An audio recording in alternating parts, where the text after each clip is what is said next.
Good evening, ladies and gentlemen. My name is Michaela Braun and I'm project manager at the Konrad Adenauer Stiftung South Africa, based here in Johannesburg. On behalf of the foundation, I would like to extend a very warm welcome to all of you.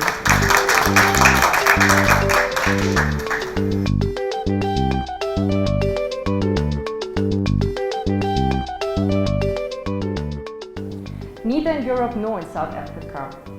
Our democracies need continuous engagement and participation by its citizens, especially in the context of elections. A prerequisite for this is an understanding of current and foreseeing future developments in the country's political landscape. Hence, this book aims to provide all people in South Africa with the opportunity to get in-depth insights into this complex matter. So the underlying issue which this analysis deals with is, will the South African democracy survive? The South African democracy is actually working if the electorate has the capacity to take in what they're given by the parties, read the manifestos, and actually make decisions around how then do the parties actually reflect their desires and their vision and all of that. If in threat, what can be done to strengthen it? Whipping his followers in the party, in the cabinet, into line to make sure that they deliver to the highest. In order to get this whole picture, getting answers to some of these other questions will also be of high interest. Where does the ANC go? ANC has had a harder time in the last two sets of elections, in 2014 and then this year in 2019. What do the election results mean for the DA and the IFP? It does appear that as the DA went through the past three elections and sort of mocked up conservative support on the right, so it lost it in this election. And what will happen with the EFF in the long run?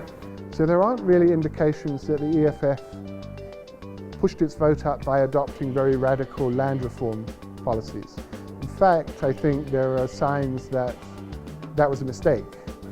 And which role do smaller parties actually play nowadays in South Africa? Suddenly you have this mushrooming of the so-called suitcase parties, as they were called.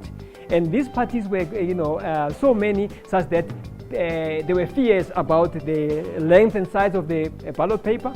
Also whether we are not going to have a similar problem about symbols and so on, whereby people can vote for one party erroneously or mistakenly when they want to vote for another. And what about voter behavior? Who votes for whom? Which differences are there between the different provinces, and which factors influence voters to cast their vote accordingly?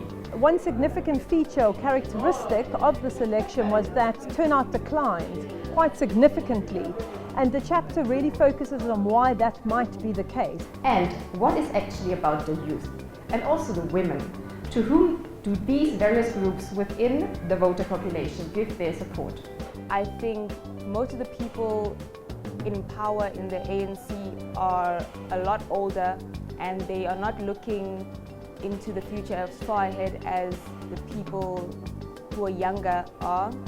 Konrad Adenauer Foundation is highly delighted and proud to support this process and provide funds for it.